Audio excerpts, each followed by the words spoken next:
Let's speak to Dr. Michael Cohen. He's the author of Modern Political Campaigns, the CEO of the Cohen Research Group, and he's got a smile on his face, even though he's probably woken up incredibly early in the United States. Welcome to the program, Michael. Thank you very much, Matt. I do appreciate the opportunity, and it is early here, but as you can see, it's bright out because it's summer. So, well, there we go. So no excuses for lying in beyond 7 o'clock, whatever. Anyway, thank you so much for coming on the program. So give us the gist of it then, the double espresso version of your argument, about politics moving into cyberspace. Yeah, the espresso version of this is that politics has basically moved into 3 phases of development, and right now it is professionalism, technology, and speed. And the idea here is that if you are broadcasting, and you're a broadcaster and you've been doing this for decades, the thing is with candidates right now, they are becoming their own broadcasters. They're speaking with their audiences directly. They're speaking with their voters directly. The technology is allowing them to do that. I would say that essentially the biggest pivot was the iPhone and the idea that you now had a camera on the front of it. So instead of going ahead and looking into this kind of a camera, or, the camera that you're looking into, the broadcast, everyone has had that experience where you're looking into an iPhone and it's a very authentic, very intimate experience. And then the speed of this is actually really remarkable because right now, and you referenced the future mayor of New York fairly early in the broadcast. The idea here is that you can respond extremely quickly to attacks. You can go ahead and get your message out immediately without any production. And so between those 3 things, that's where we are right now in our politics, at least in the United States and broadly throughout the world, has becoming more and more online. And isn't that a good thing, the way you describe it? You see, I believe it's actually an interesting, I don't know if it's good or bad or indifferent. So I don't know that. To me, the nice thing is that now you have this immediacy with your representatives who are asking for your vote. The downside is that you don't get the thoughtfulness of thinking through issues. You have a lot more of a reactive candidate as opposed to someone who is being very thoughtful. They come up with a policy position, then they go ahead and they broadcast it out. Instead, something happens and you expect the people who you have voted for to have an instant reaction, and one that is not only authentic, but also one that sort of reflects what you want. So I think that there is just a shift. I don't know that it's good, bad, or indifferent, but this is where we are right now. This is what people expect. And I think that that's how we have to engage people when we're voting. Is the price of this immediacy and this authenticity one that we have to pay for politics, especially campaign politics, having become so incredibly orchestrated and polished that people just don't believe that stuff anymore? And I think, the campaign between Hillary Clinton and Donald Trump, for me, was this extraordinary clash between Trump's, take it or leave it authenticity. He was authentically rude. And people almost thought it's better to have someone who's authentically bad than someone who's inauthentically good. And then Hillary Clinton, who I remember famously in her iPod list of music that she listened to, had a little bit of Western, a little bit of country, a little bit of rock and roll, a little bit of, techno. I mean, she ticked all the boxes because obviously her campaign team told her that that's what she ought to do, but you never really got the idea of what she actually liked to listen to. Whereas we know with Donald Trump that he loves the village people. Yes, he does.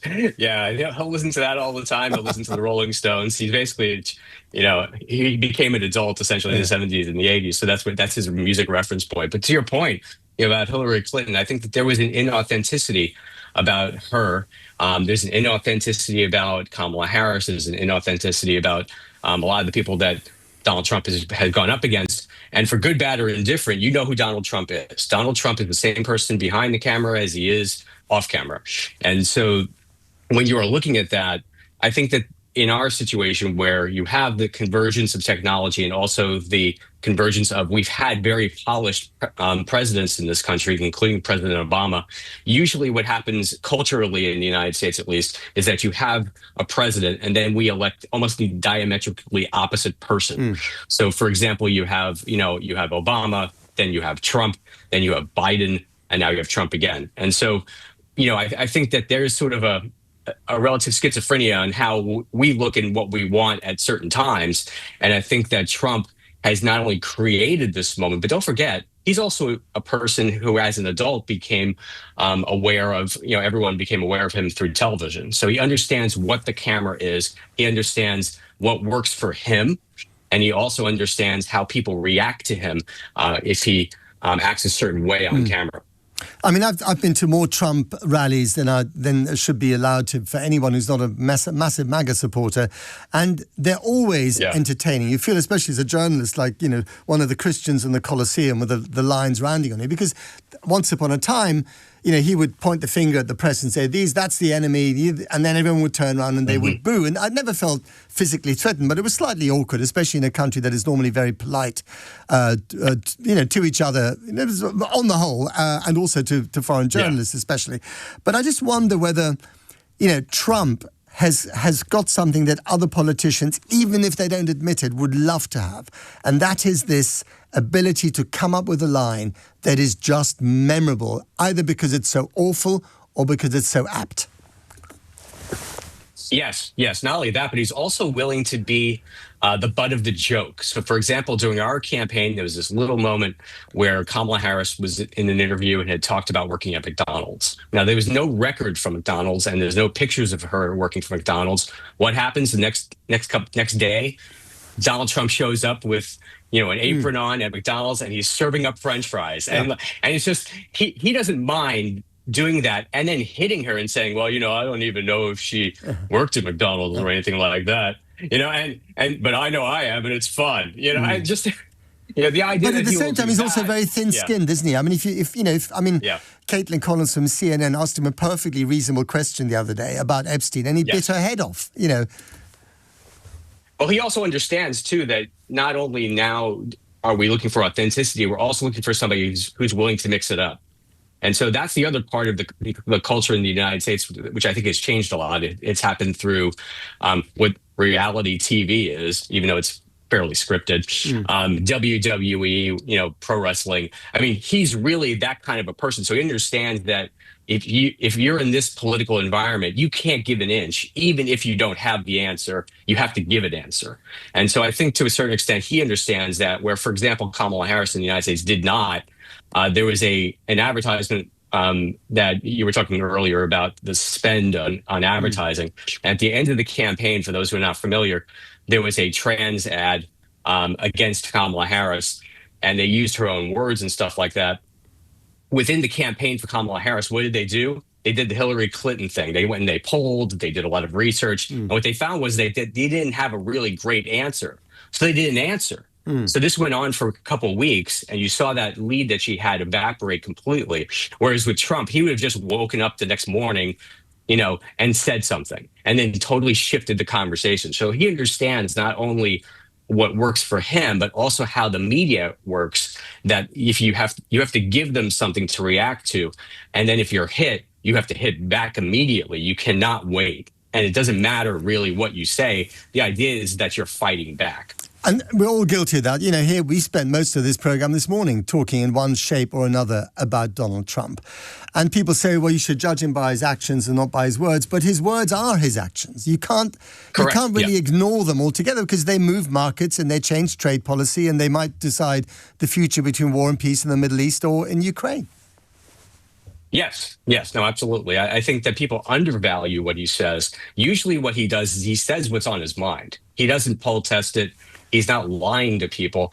And if he says something in the moment that is controversial or even too far out, you have to take it seriously, because it does end up in a place, particularly in his second term. His first term, you might have said, well, okay, he doesn't really know what he's doing. But by now, he's been, essentially in public life for about 10 years in politics. And so you have a sense of being able to react to those things in real time. Two very brief ones. What's the point of televised debates, in this era of social media?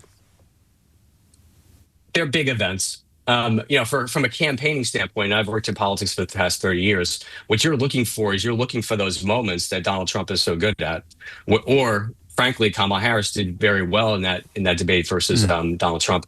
But what you're doing, though, is you're coming to the debate with people who are pretty solid on both sides. There are pro-Trump people and there are pro-Harris people, whatever candidate you're looking at. So they're not going to be moved. These are more rallies than they are events where you're going to learn a lot about a candidate. But what you do learn about a candidate in this situation that you don't in other situations is how they react to each other. Yeah.